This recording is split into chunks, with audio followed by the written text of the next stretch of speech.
ನಮಸ್ಕಾರ.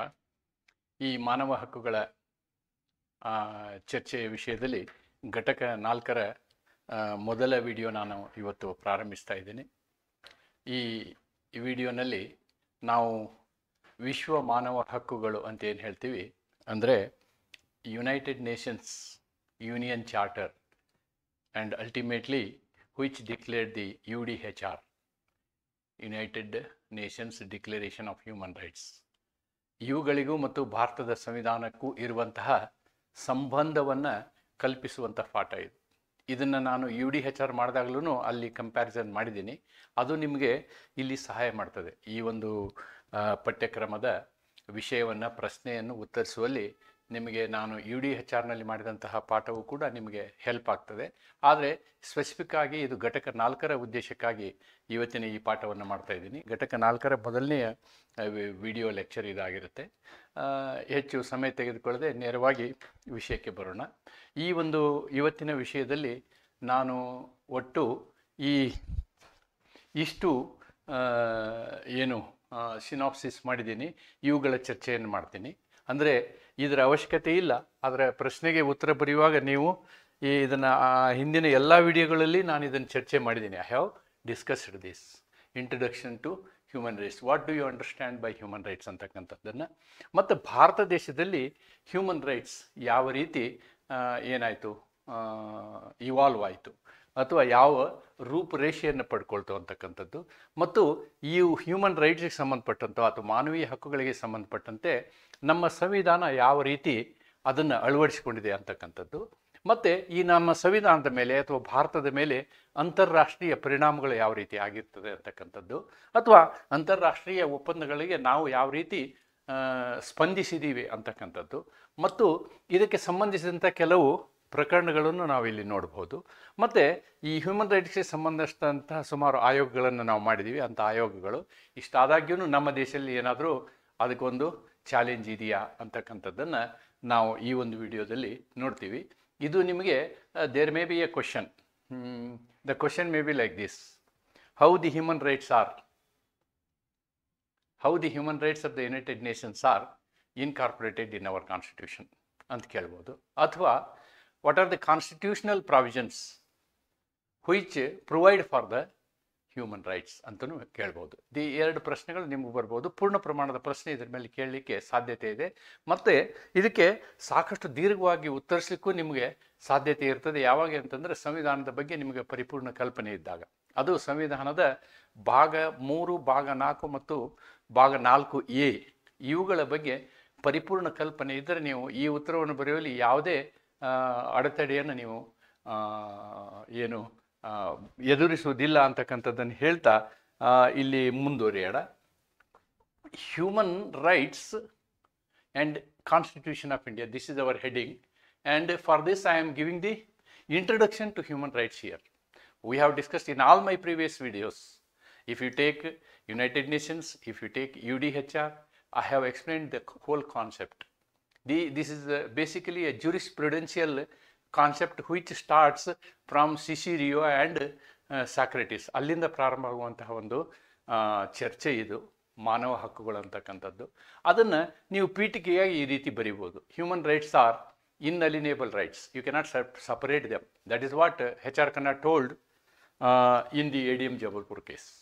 They are inalienable rights that belong to all individuals by virtue of being human. ಒಬ್ಬ ವ್ಯಕ್ತಿ ಮನುಷ್ಯನಾಗಿ ಹುಟ್ಟಿದ ಮೇಲೆ ಅವನಿಗೆ ಆ ಹುಟ್ಟಿನಿಂದ ಬರ್ತವೆ ಅಂತ. These rights will be there from his birth.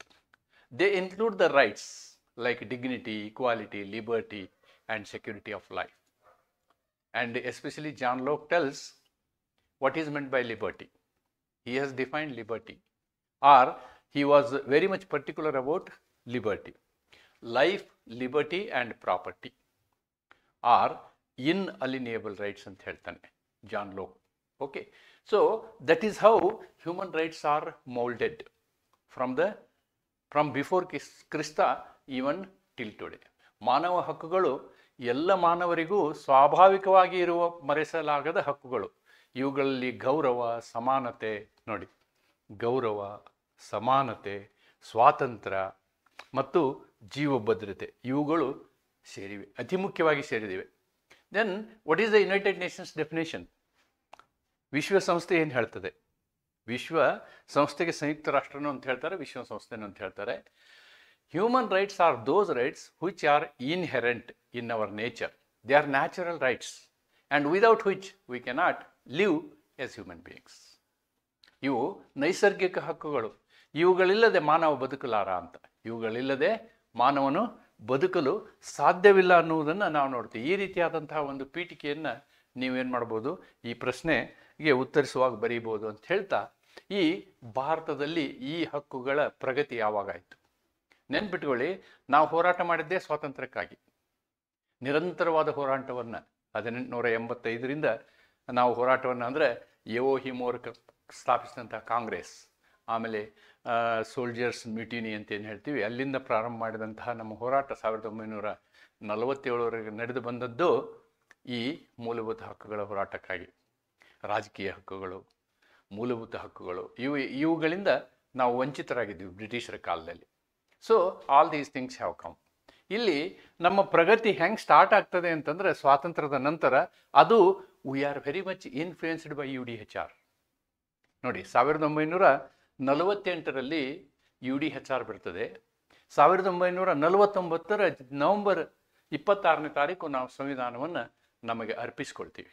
Will adopt our constitution, will adopt our preamble ಅನ್ನೋದನ್ನು ನಾವಿಲ್ಲಿ ನೆನ್ಪಿಟ್ಟುಕೊಳ್ಬೇಕು.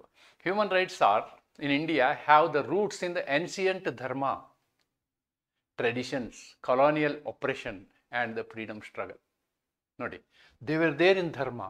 Ultimately, this dharma is nothing but it says what is to be done, what is not to be done. What is good is to be done, what is bad is not to be done. ಯಾವುದು ಒಳ್ಳೆಯದು ಅದನ್ನು ಮಾಡಬೇಕು ಅಂತ ಹೇಳುವಂಥದ್ದು, ಯಾವುದು ಒಳ್ಳೆಯದಲ್ಲ ಅದನ್ನು ಮಾಡಬಾರ್ದು ಅಂತ ಹೇಳ್ತಕ್ಕಂಥದ್ದು ಧರ್ಮ. ಸೊ ಈ ಧರ್ಮದ ವಿಷಯ ನಮಗೆ ಪುರಾತನ ಕಾಲದಿಂದಲೂ ಗೊತ್ತಿದೆ. ಅಂದರೆ ಮಾನವ ಹಕ್ಕುಗಳ ಮಹತ್ವ ನಮಗೆ ಗೊತ್ತಿದೆ. ಆದರೆ ಕೊಲೋನಿಯಲ್ ಆಪರೇಷನ್ ಇದೆಯಲ್ಲ, ದುರಾಡಳಿತ, ಬ್ರಿಟಿಷರ ದುರಾಡಳಿತ, ಆ ಸಂದರ್ಭದಲ್ಲಿ ನಮ್ಮ ಹಕ್ಕುಗಳು ಕುಂಠಿತಗೊಂಡಿರುವುದನ್ನು ನಾವೇನು ಮಾಡಿದ್ವಿ, ಹೋರಾಟ ಮಾಡಿ ಸ್ವಾತಂತ್ರ್ಯದ ಮುಖಾಂತರ ಅವುಗಳನ್ನ ಪಡ್ಕೊಂಡ್ವಿ ಮತ್ತು ಅವನ್ನ ನಾವೇನು ಮಾಡಿದ್ವಿ, ನಾವು ನಮ್ಮ ಸಂವಿಧಾನದಲ್ಲಿ ಅಳವಡಿಸಿದ್ದೀವಿ. Okay, the constitution was greatly influenced by the universal declaration of human rights. So ಇದು ನಮ್ಮ ಮಾನವ ಹಕ್ಕುಗಳ ಪ್ರಗತಿ ಯಾವ ರೀತಿ ಆಗಿದೆ ಅಂತಕ್ಕಂಥದ್ದು. ಭಾರತದಲ್ಲಿ ಮಾನವ ಹಕ್ಕುಗಳು ಧರ್ಮಶಾಸ್ತ್ರ, ಬ್ರಿಟಿಷರ ಔಪನಿವೇಶಿಕ ನಿರ್ಬಂಧ, ಸ್ವಾತಂತ್ರ್ಯ ಹೋರಾಟದಿಂದ ರೂಪುಗೊಂಡಿವೆ. ಭಾರತದ ಸಂವಿಧಾನವು ಮಾನವ ಹಕ್ಕುಗಳ ವಿಶ್ವ ಘೋಷಣೆಯಿಂದ ಬಹಳಷ್ಟು ಪ್ರೇರೇಪಿತವಾಗಿದೆ ಅಂತಕ್ಕಂಥದ್ದನ್ನು ನಾವಿಲ್ಲಿ ಕಾಣ್ತೀವಿ. Then constitutional framework, how we have done. So in constitutional framework, at various stages we have adopted them. We have adopted them in preamble. If we look at the preamble, we will find the human rights. If we look at part 3, fundamental rights, we will find the human rights. If we look at part 4, the DPSP, Rajya Nirdeshana Tattwagalu, we find human rights. And if we look at part 4A, the duties, we will find as a human being what are our responsibilities and duties. Especially African human rights, duty plays a vital role. So we have incorporated those duties also in our constitution. Now in preamble, what is there? The Indian constitution guarantees. See, what are all the guarantees that we are giving in our constitution? Civil, political, economic and social rights through its provisions. In our constitution, we will find specific provisions for the purpose of civil rights, political rights, economic rights and social rights. ನಮ್ಮ ಸಂವಿಧಾನದಲ್ಲಿ ನಾಗರಿಕ ಹಕ್ಕುಗಳ ಬಗ್ಗೆ, ರಾಜಕೀಯ ಹಕ್ಕುಗಳ ಬಗ್ಗೆ, ಆರ್ಥಿಕ ಮತ್ತು ಸಾಮಾಜಿಕ ಹಕ್ಕುಗಳ ಬಗ್ಗೆ ನಾವು ಖಾತರಿ ಮಾಡಿಕೊಂಡಿದ್ದೀವಿ. ಅದರಲ್ಲಿ ಸ್ಟಾರ್ಟ್ ಮಾಡೋದಾದ್ರೆ ನಾವು ಪೀಠಿಕೆಯಿಂದನೇ ಪ್ರಾರಂಭ ಮಾಡ್ಬೋದು. Preamble, we can start with the preamble. We the people of India solemnly resolve to constitute India into a socialist, secular, democratic republic. So that is how we started. And our aim is to achieve equality, liberty, justice, fraternity. So those things are involved in our constitution. ಅದನ್ನೇ ನಾನು brief ಆಗಿ ಇಲ್ಲಿ ಬರೆದಿದ್ದೀನಿ. The preamble promises justice. What is justice? Social, economical and political justice. Liberty. We are giving liberty. Liberty of thought. Liberty of religion. We have given. Then equality. What equality? Equality of opportunity and equal treatment of laws. Equal treatment of laws and fraternity. We look everybody, religious freedom, we look everybody equally, and we look other person as my brother. So all these things are the spirit of UDHD. ಅವೆಲ್ಲವನ್ನು ನಾವು ನಮ್ಮ ಸಂವಿಧಾನದ ಪೀಠಿಕೆಯಲ್ಲೂ ಕೂಡ ಕಾಣಬಹುದು ಅಂತ. The preamble promises justice, liberty, equality, fraternity, which are the core principles of human rights. ಇವು ಮಾನವ ಹಕ್ಕುಗಳ ಮೂಲ ಧರ್ಮಗಳು, ಮೂಲ ಪದ್ಧತಿಗಳು, ಮೂಲ ತತ್ವಗಳು. ಪೀಠಿಕೆ ಮಾನವ ಹಕ್ಕುಗಳ ಮೂಲ ತತ್ವಗಳಾದ ನ್ಯಾಯ, ಸ್ವಾತಂತ್ರ್ಯ, ಸಮಾನತೆ ಮತ್ತು ಬಾಂಧವ್ಯವನ್ನು ಖಾತರಿಪಡಿಸುತ್ತವೆ. So this is one of the important items of the Constitution which you can project that as a human rights protector. Whenever there is a problem, there is a conflict, our judges will not only see the articles, they will look at the preamble also. Keshavananda Bharati. They will look at the preamble and then decide. Then, the first one is preamble and the second one is part 3. Part 3 of the Constitution. What part 3 talks about? ಈಗ ನಮ್ಮ ಭಾಗ 3 ಏನು ಹೇಳ್ತದೆ? ಮೂಲಭೂತ ಹಕ್ಕುಗಳ ಬಗ್ಗೆ ಮಾತಾಡ್ತವೆ. Part 3 of the Constitution starts from Article 12 to Article 35. Here the most important article is 32. Then the article starts from 14, 15, 16, then 17, 18, then 19, important article, then 20, 21, 22, then comes article 25, 26, then 29, 30. These articles play vital role in our Constitution. For example, Article 14, equality, and Article 15, 16, 17, 18, justice to socially, economically, socially, educationally backward classes. For them we are giving social justice. Then Article 19, freedom of speech and expression. Article 21, right to life and liberty. This is the rights of arrested person, the rights of detained person, the rights of arrested person, the rights of detained person. Religious freedom, Article 25 and 26. Minority freedom, Article 29 and 30. All these are involved. Whatever the rights are available in European Covenant, American Covenant, even African Covenant, everything is available in our Constitution. ಅದಕ್ಕೆ ನೀವೇನು ಮಾಡಬೇಕಂದ್ರೆ some of the important articles ನೀವು ಬರೀಬಹುದು. I have just tabled very few articles here. Very few articles. Part 3ಗೆ ಸಂಬಂಧಪಟ್ಟಂತೆ ಈ ಆರ್ಟಿಕಲ್ಗಳನ್ನು ನೀವು ಇಲ್ಲಿ ಮೆನ್ಷನ್ ಮಾಡ್ಬೋದು. ಅನುಚ್ಛೇದ 14 ಸಮಾನತೆ ಬಗ್ಗೆ ಮಾತಾಡ್ತದೆ. ಅನುಚ್ಛೇದ 15 ತಾರತಮ್ಯವಿಲ್ಲದಂತಹ, ನೋ ಡಿಸ್ಕ್ರಿಮಿನೇಷನ್, ನೋ ಪಾರ್ಶಿಯಾಲಿಟಿ ಬಗ್ಗೆ ಮಾತಾಡ್ತದೆ. ಆಮೇಲೆ ಅನುಚ್ಛೇದ 19 ಏನು freedom of speech and expression ಬಗ್ಗೆ ಮಾತಾಡ್ತದೆ. ಸ್ಪೀಚ್ ಆ್ಯಂಡ್ ಎಕ್ಸ್ಪ್ರೆಷನ್ ಇಲ್ಲಿ ಇದನ್ನು ನಾವು ಹೆಂಗೆ ಬರಿಬೋದು? ವಾಕ್ ಮತ್ತು ಅಭಿವ್ಯಕ್ತಿ ಸ್ವಾತಂತ್ರ್ಯ. ವಾಕ್ ಮತ್ತು ಅಭಿವ್ಯಕ್ತಿ ಸ್ವಾತಂತ್ರ್ಯ. ಅಭಿವ್ಯಕ್ತಿ ಸ್ವಾತಂತ್ರ್ಯ ಅಂತ ಹೇಳ್ಬೋದು ನಾವು. ಆ ಶಬ್ದವನ್ನು ಹೇಳೋದ್ರ ಬದಲು we have to tell this. ಜೀವ ಮತ್ತು ವ್ಯಕ್ತಿ ಸ್ವಾತಂತ್ರ್ಯ. ಜೀವ ಮತ್ತು ಇಲ್ಲಿ ಇದಕ್ಕೆ ವ್ಯಕ್ತಿ ಸ್ವಾತಂತ್ರ್ಯ.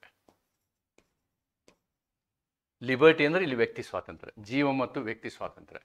ಶೋಷಣೆಯಿಂದ ರಕ್ಷಣೆ, ಆರ್ಟಿಕಲ್ 23, 24. ರಿಲಿಜಿಯಸ್ ಫ್ರೀಡಮ್, ಧಾರ್ಮಿಕ ಹಕ್ಕುಗಳು.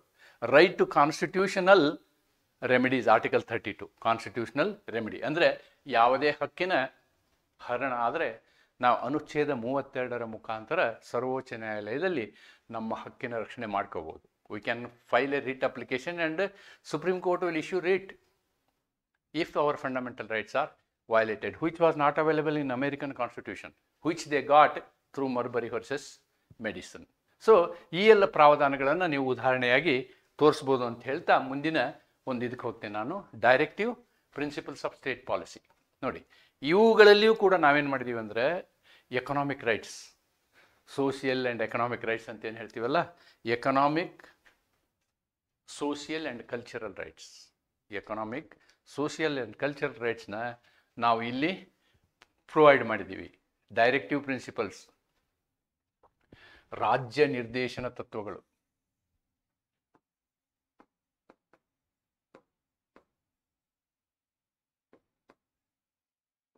ನಿರ್ದೇಶನ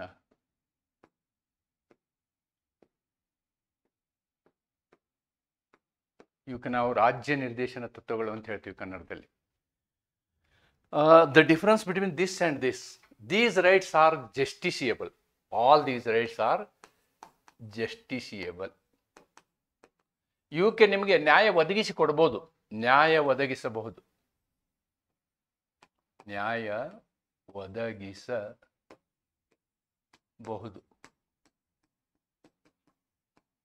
ಅನುಚ್ಛೇದ 32ರಲ್ಲಿ. ಅನುಚ್ಛೇದ 32ರಲ್ಲಿ ನಾವೇನು ಮಾಡ್ಬೋದು, ನ್ಯಾಯ ಒದಗಿಸಬಹುದು. These are justiciable rights. Then if you come here, these rights are the guiding principles for the government. You cannot go to court if these rights are violated. What are these rights?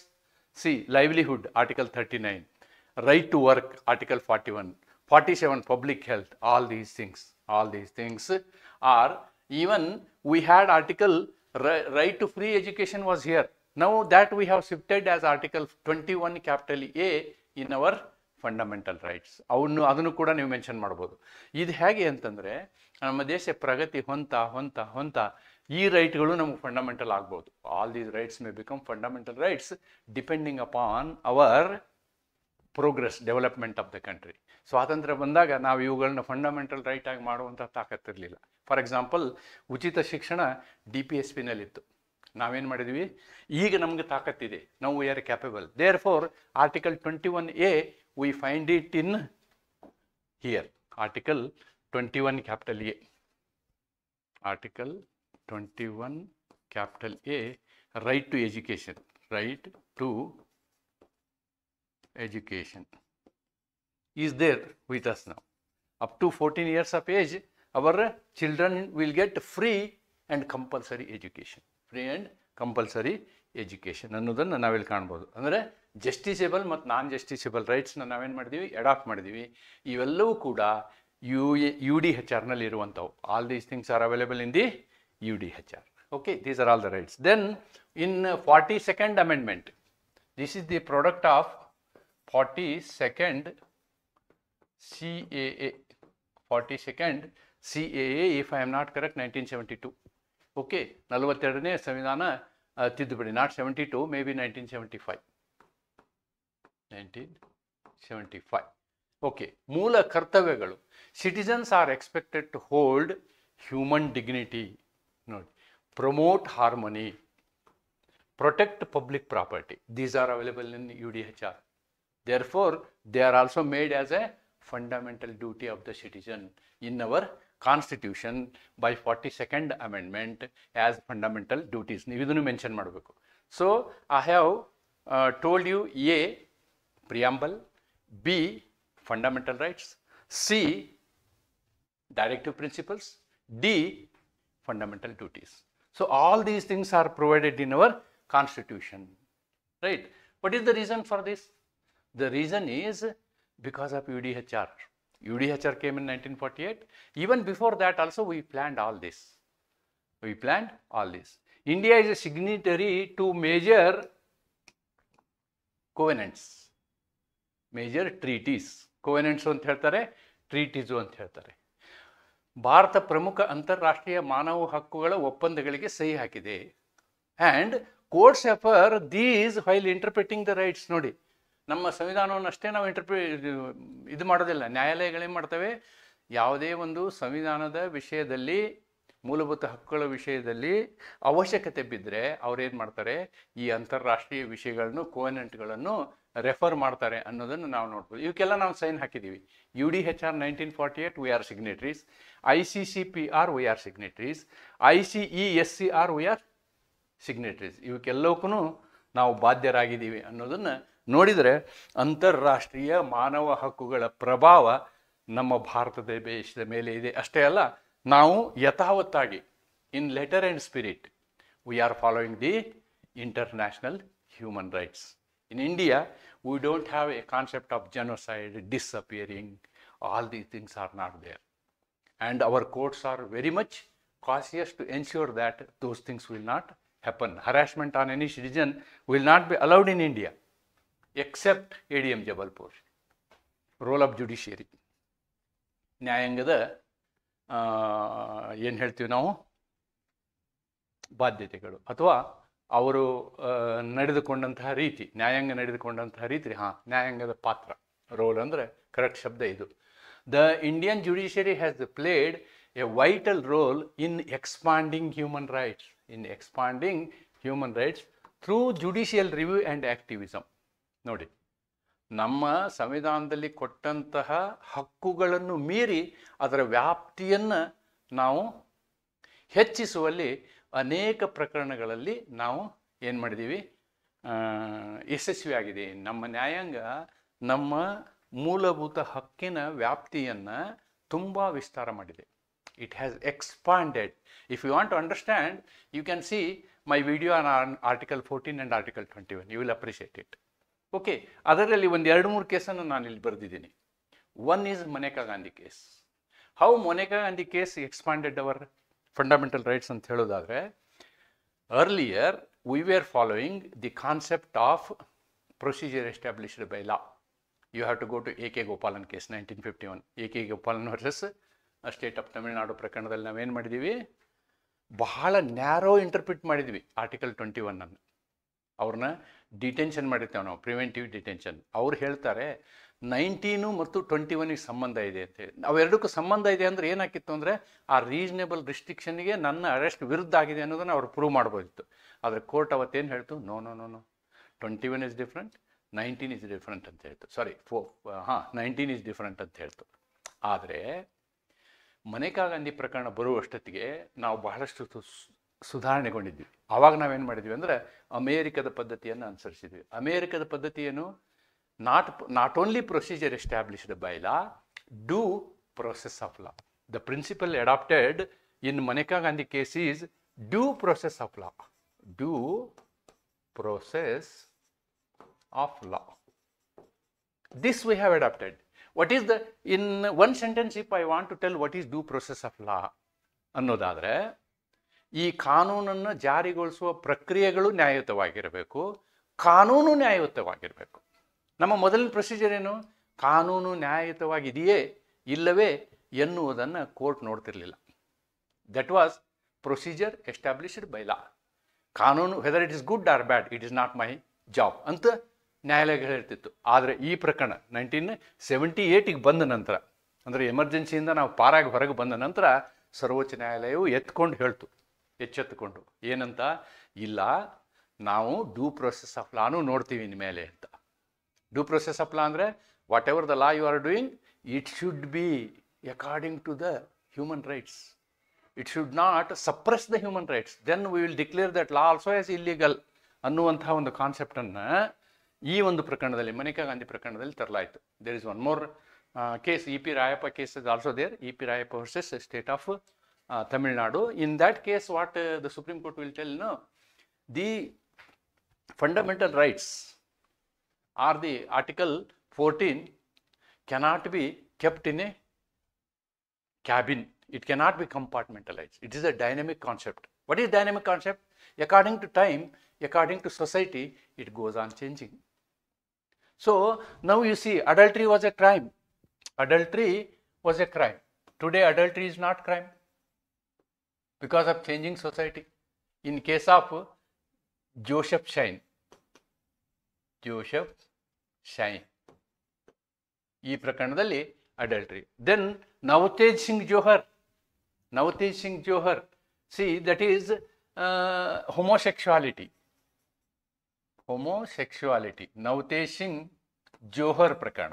ಈ ಪ್ರಕರಣದಲ್ಲಿ ನಾವೇನು ಮಾಡಿದ್ವಿ, sexual orientation is a natural thing, it is a natural right. Orientation human being cannot define. What is human being definition? Heterosexuality is allowed. Right to privacy, Puttaswamy case. Anything that is done with consent within 4 walls is not offense today. These are all the expansions in the tune of human rights. Then Vishaka case. Vishaka Singh versus State of Rajasthan. There were sexual harassments on the working woman. There were no law and they were exploited. Because there were no law, Supreme Court by itself created certain laws called Vishaka Guidelines.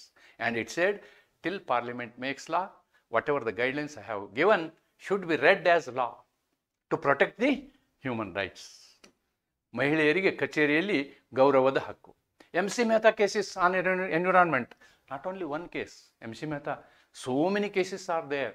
Oleum gas leak, that is Shriram Fertilizers case in 1985.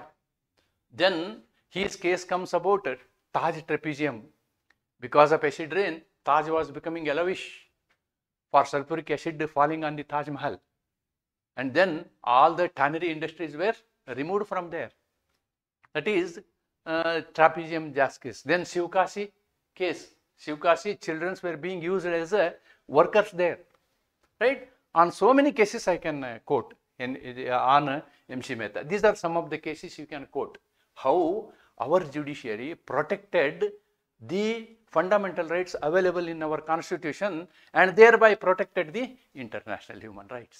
So this way you can relate our constitution with the human rights. And ಉಳಿದದ್ದನ್ನು ನೀವು ಬರೆಯೋದು just for information I am giving this. So I think by and large I have completed the relation of our constitution with the human rights. ಮಾನವ ಹಕ್ಕುಗಳು ಮತ್ತು ನಮ್ಮ ಸಂವಿಧಾನಕ್ಕೆ ಇರುವಂತಹ ಸಂಬಂಧವನ್ನು I have now completed. And whatever I am telling is extra here. See, to protect human rights, these are the institutions that we have established. We have got Human Rights Commission, National Human Rights Commission. Supreme ಕೋರ್ಟಿನ ನಿವೃತ್ತ ನ್ಯಾಯಮೂರ್ತಿಗಳು ಇದನ್ನು head ಮಾಡ್ತಾರೆ. Then women's rights, ಮಹಿಳಾ ಆಯೋಗ ಇದೆ ನಮಗೆ, ಅಂದರೆ ಮಹಿಳೆಯರ ಹಕ್ಕುಗಳನ್ನು. ದೆನ್ ಮಕ್ಕಳ ಆಯೋಗ, NCPCR, ಮಕ್ಕಳ ಹಕ್ಕು ಆಯೋಗ. ಈ ರೀತಿಯಾದಂತಹ ಆಯೋಗಗಳನ್ನು ರಚಿಸಿ ಈವನ್ ಒಂದು ವೇಳೆ ಸ್ಟೇಟ್, ರಾಜ್ಯ ಅಥವಾ ಪೊಲೀಸರು ಏನಾದರೂ ಅತ್ಯಾಚಾರ ಮಾಡಿದರೆ these people will come and make enquiry and fix the responsibility on the police. So human rights are beautifully protected in India. Barring here and there one or two cases, our Indian judiciary, our Indian organization, our commissions, everybody, they are working so beautifully ಅನ್ನೋದನ್ನು ನಾವಿಲ್ಲಿ ಗಮನಿಸಬೇಕು. And what are all the challenges that are available till now? Despite all this, I think everything is 100% perfect. There are certain challenges. ನಮಗೆ ಅನೇಕ ಸವಾಲುಗಳು ಇದ್ದಾವೆ human ರೈಟ್ಸ್ನಲ್ಲಿ. ಏನೇನು ಸವಾಲುಗಳು? Child labour, inequality, gender violence, custodial torture. ನೋಡಿ, ಇವು ಅಲ್ಲೇ ಇಲ್ಲೇ ನಾವು ಇವನ್ನ ಕಾಣ್ತೀವಿ. ಕಸ್ಟೋಡಿಯಲ್ ಟಾರ್ಚರ್ನ ನಾವು ಕಾಣ್ತೀವಿ, ಬಾಲ ಕಾರ್ಮಿಕರನ್ನು ನಾವು ಕಾಣ್ತೀವಿ, ಕೆಲವೊಂದು ಕಡೆ ನಾವು ಅಸಮಾನತೆಯನ್ನು ಕಾಣ್ತೀವಿ, ಲೈಂಗಿಕ ಹಿಂಸೆ ಆಗೋದನ್ನು ಕಾಣ್ತೀವಿ. ಇವು ಅಲ್ಲೊಮ್ಮೆ ಇಲ್ಲೊಮ್ಮೆ ನಡೆಯುವಂತಹ ಸ್ಟ್ರೇ ಘಟನೆಗಳಾದರೂ ಕೂಡ ಇವುಗಳನ್ನು ಓವರ್ಕಮ್ ಮಾಡುವಂತಹ ಎಲ್ಲ ಪ್ರಯತ್ನಗಳು ನಡೀತಾ ಇದ್ದಾವೆ ಅಂತಕ್ಕಂಥದ್ದನ್ನು ಹೇಳ್ತಾ ಈ ಒಂದು ವಿಡಿಯೋನ ನಾನು ಇಲ್ಲಿ ಕನ್ಕ್ಲೂಡ್ ಮಾಡೋದಾದರೆ, the Indian constitution is A dynamic document, upholds both individual freedoms and social justice. ನಾವು ಸಾಮಾಜಿಕ ನ್ಯಾಯವನ್ನು ಒದಗಿಸ್ತೀವಿ ಎಲ್ಲರಿಗೂ, ಆಮೇಲೆ ವೈಯಕ್ತಿಕ ಸ್ವಾತಂತ್ರ್ಯವನ್ನು ಒದಗಿಸ್ತೀವಿ. ಭಾರತೀಯ ಸಂವಿಧಾನವು ವ್ಯಕ್ತಿಗತ ಹಕ್ಕುಗಳು ಮತ್ತು ಸಾಮಾಜಿಕ ನ್ಯಾಯವನ್ನು ರಕ್ಷಿಸುತ್ತದೆ.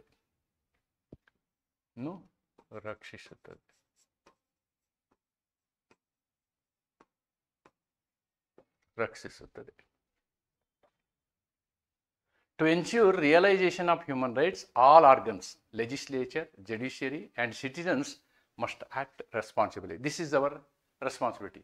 3 pillars of the democracy, plus the citizens, plus the media. We are all responsible in ensuring the human rights, in protecting the human rights ಅನ್ನೋದನ್ನು ನಾವು ನೋಡ್ತಾ ಈ ಒಂದು ವಿಡಿಯೋನ ಇಲ್ಲಿ ಮುಗಿಸ್ತೀನಿ. ನಂತರದ ಮುಂದಿನ ವಿಡಿಯೋದಲ್ಲಿ ನಾನು ಘಟಕ 4ರ ಮುಂದಿನ ವಿಷಯವನ್ನು, ಅಂದರೆ for example I may be coming with the human rights, Indian human rights act. On that I will come with the next video. With this, I will conclude my video.